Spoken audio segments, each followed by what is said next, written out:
In this video, we will expand our view of carboxylic acid derivatives to include a range of acid derivatives that we will find in a lot of biological molecules.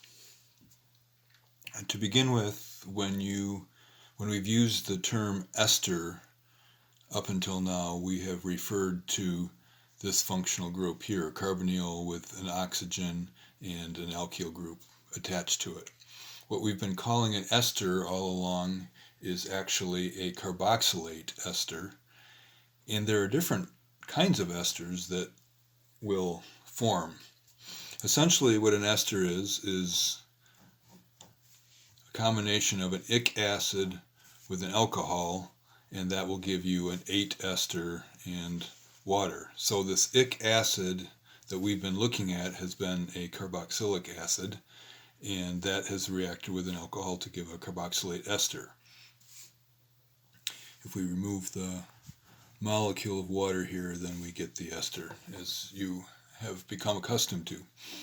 If the acid that we're working with is different than a carboxylic acid, then it forms a different kind of ester. So if we have a sulfuric acid, we can get rid of a molecule of water as we react it with alcohol and form a sulfate ester. And sulfate esters are commonly seen in detergents. Detergents have a long non-polar alkyl group that associates with grease molecules, and then we have an ionic end on it with the sulfate here. And so the ionic end associates with water, and then the non-polar chain here associates with the grease molecules, and it pulls the grease molecules into water, just like soaps do. Phosphoric acid can also react with an alcohol, and we would get a phosphate ester.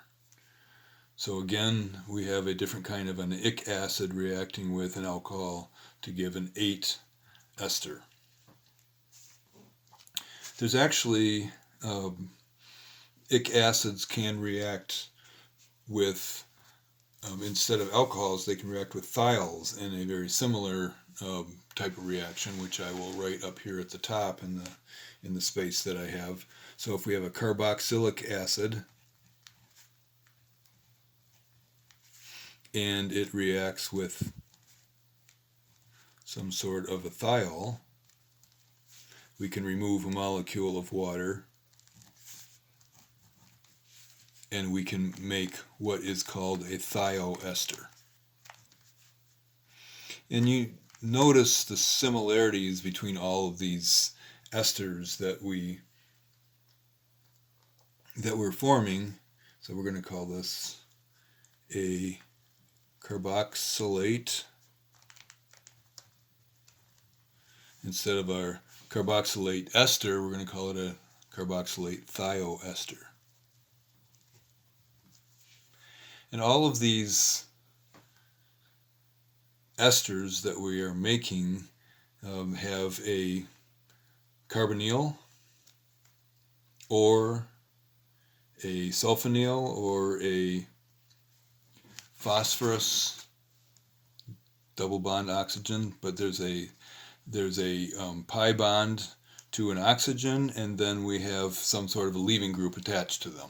And so what you should be seeing here is that they have it's the same form as all the other carboxylic acid derivatives, with three bonds to electronegative atom to the same atom, whether it's a carbon or a sulfur or a phosphorus, and we have a pi bond. We have a double bond to an oxygen, and then we have some sort of a leaving group there. And so here, let's complete this. This was a carboxylic acid reacting with a thiol. So down at the bottom of the sheet I want to add a couple of anhydrides. And so if an ester is an acid reacting with an alcohol, an anhydride is an acid reacting with an acid. And so you are already quite familiar with, if we have one carboxylic acid reacting with another carboxylic acid, we can lose a molecule of water and form a carboxylic acid anhydride.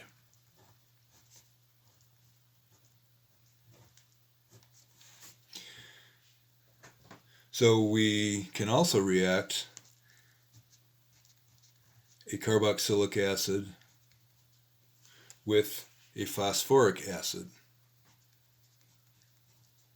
So we're reacting again two acids together. So if we're reacting two acids together, then we are forming an anhydride. And so if we remove a molecule of water, then we have a different kind of anhydride.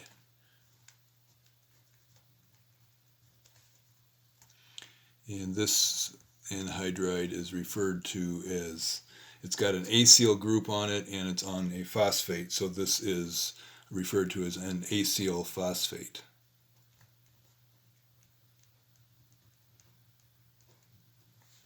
And if I can squeeze in one more down here at the end, what if we have two phosphoric acids reacting with each other?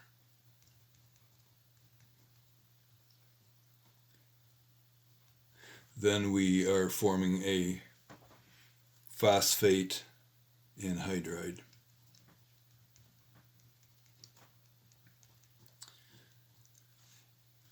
Squeezing it in here, removing our molecule of water. Oops. Two hydrogens and an oxygen. And then we get the final product that looks like, you can see that it has similarity to the carboxylic acid anhydride. We have the two, well, used to be carbonyls in the carboxylic anhydride. Now they're both phosphorales, phosphorus double bonded to the oxygen. And then if we add the OHs here, we have formed a phosphate anhydride.